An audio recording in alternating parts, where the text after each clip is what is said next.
December 7, 1941.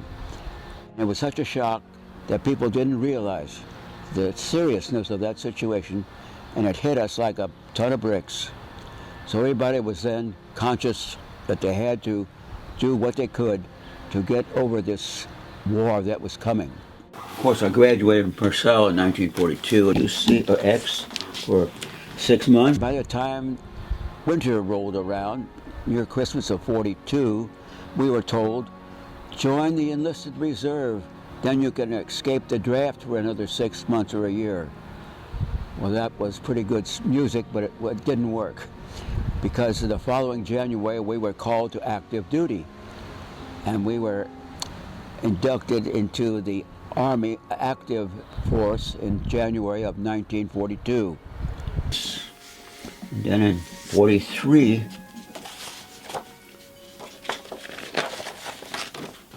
yeah, here are some pictures of my buddies and when we were at basic training at Camp Wheeler, Georgia. I was down there with my cousin and a couple of buddies there. We were in service training together, and Camp Wheeler is very, very hot. They got us on ships, and the ships were so trained you had almost a division of people on one transport.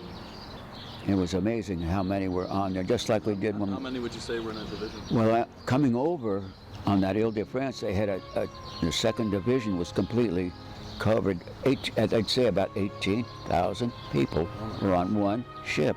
It was amazing. On the way over, we had to crisscross the Atlantic due to the German submarines that were still infiltrating the Atlantic seacoast.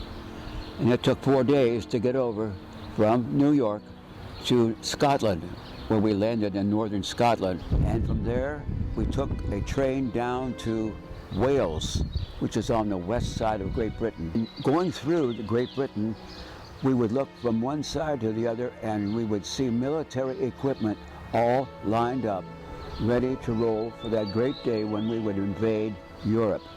Of course, we had no idea when that would be, but we knew it was pretty close because we saw tanks, guns, all ammunition and resources. We often wondered what kept Great Britain floating. It was a very well-kept secret. Everybody knew we were going to do something, but not knowing when.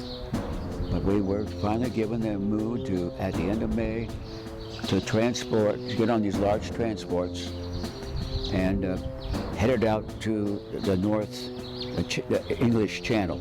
It was a very bad day. It was storming, and the English Channel was so rowdy, everybody was getting sick. But we were in our transport waiting to hear any news, and that was the first thing that happened. Rome has fallen. So we said, well, we'll probably be ready to get on 5th of June. Well, we were ready to get on the 5th of June, but it was so bad, they postponed it for 1 day. So the day that the big invasion was put off. But on June the 6th, they saw a little break of the clouds early in the morning, and that was the signal. In this poignant hour, I ask you to join with me in prayer. Almighty God, our sons, pride of our nation, this day have set upon a mighty endeavor, a struggle to preserve our republic, our religion, and our civilization. All the transports moved out to the English Channel, closer to England, or closer to France, I say. And we knew something was going on. We saw huge numbers of the aircraft going across, and we heard all the noise on the French seacoast, the bombing, and the military, the Navy was there too, throwing in shells right and left. This was earlier in the morning, but by the time the 1st Division was disembarked and hit the Normandy Omaha Beach, front, we were in Omaha Beach, that they had hit the first wave through, and we were to follow them. But in the meantime, as we were saying, a lot of shells were going over. The ship in front of us was another big transport, and we called the Susan B. Anthony. And we saw all of a sudden this ship in front of us listing to the side. it was hit by either a submarine or a mine. And we saw the troops unloading over the side on these ropes, the ropes, ladders that were hit over the side, getting into small boats or getting into the water because that thing was sinking. There were other little smaller boats that were picking them up gradually. But we continued on, and we unloaded then into the landing craft, smaller boats that held about 18 or 20, and opened up in the front. But they unloaded us off the side of our little transport down these rope ladders onto your landing craft, going towards shore. And the guy that manipulated said, well, we can't get in any closer because there's a lot of these obstacles that have been put up by the Germans. So they had to let us off in the knee-deep water. And it wound up, wasn't knee-deep, but it was up to our waist. We had to wade in, and that's when I suddenly realized, that's when I became very adult. The darkness will be rent by noise and flame. Men's souls will be shaken with the violences of war. For these men are lately drawn from the ways of peace. I wasn't there more than a couple of days, and the thing happened. We were noted by the fact thousands of Army bombers came over. You could almost cloud the sky with them. There were so many. I never saw anything like that in my life, and never will again. It was so full of bombers that came over to take care of St. Lo, knock it out, so we could get through. Well, fortunately, it must have happened because when we went forward to take over St. Lo, there was not much left. As a matter of fact, we went up into an airport that had been evacuated by the Germans, we thought. But we got on the edge of it and got into one of their pillboxes that they had, that they usually try to survey the airport. And they said, wow, this is pretty good. Our planes could come right in there. We never realized that across on the other side of the airfield were other pillboxes, and the Germans had some 88s. I was inside this pillbox with several other men, a sergeant and two other people that were running machine gun operations. We were going to set up there. Well, we didn't get a chance to because shell came through and it killed my sergeant that was with me and wounded several other people all around me. But nothing happened to me. I came emerging from that scratched, not even scratched. So boy, my guardian angel was watching me. We had a machine gun on this area that we could take a good scan and write down the line. And we looked at this bunch of, what was it, not a platoon, but just 4 or 5 people coming up the line. And we looked closer, and these were all young kids. And we got close enough that I could see that guy's wearing a cross on his necklace. He's got something around his waist, his neck. And we held back on shooting them. We could have shot them, but we didn't. They were going back to their forces, and we just held back. And we didn't have the ability or the capacity. We weren't that cruel yet. We had just been indoctrinated into warfare, which means you gotta kill or be killed. That was the way they told us. Don't take any enemies. Don't take any captives. We'll shoot them. Well, we did it. We didn't take any captives, but we didn't shoot them either. We let this group go by without their knowing it. We turned around, went back toward Brest, which was on the western side of France, a big seaport. And our orders were, you are to surround that and if possible, take it over as quickly as possible. We want to use the facilities there.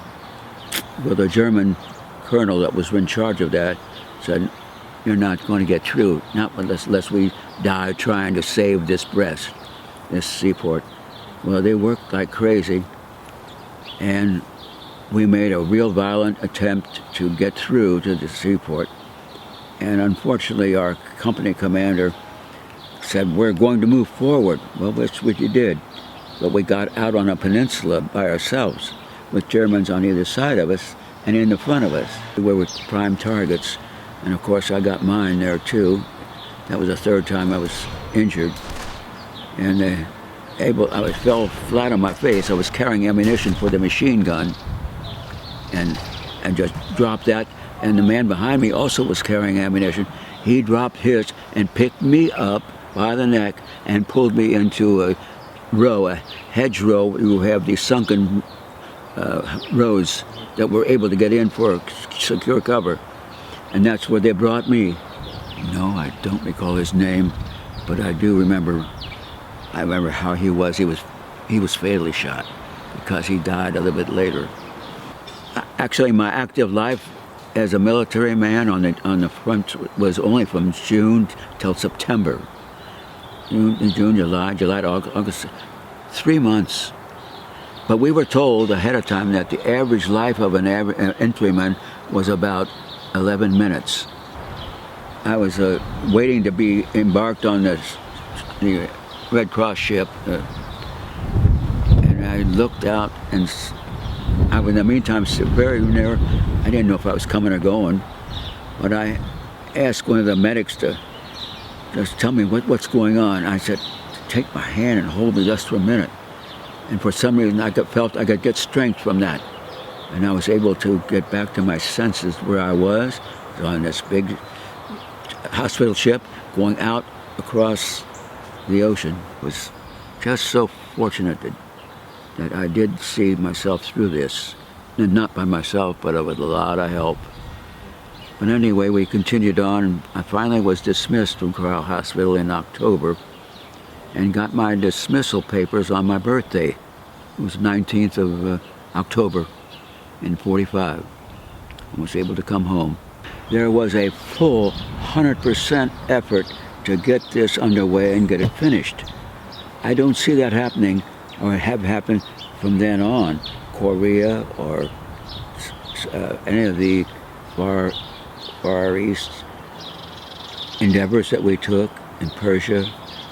We didn't have a full support of the people. It was something like, well, it's fractional. Maybe we shouldn't be in there, maybe we should.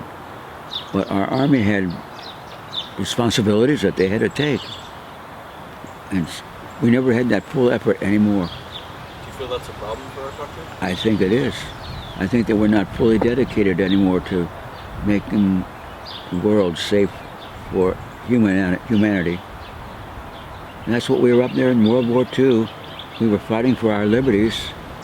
Life can be as interesting as you want to make it, and enjoy every minute of it. So it goes by so fast. My gosh, here I am, 86 years old. No, I'm more than that. I'm 80. I don't know. I was born in 1924, 86 or 87. I never thought I'd be this old, because people back in my time, if you lived to be 65 or 70, you were old. I don't feel old. I know I act like I'm old, but I don't feel old.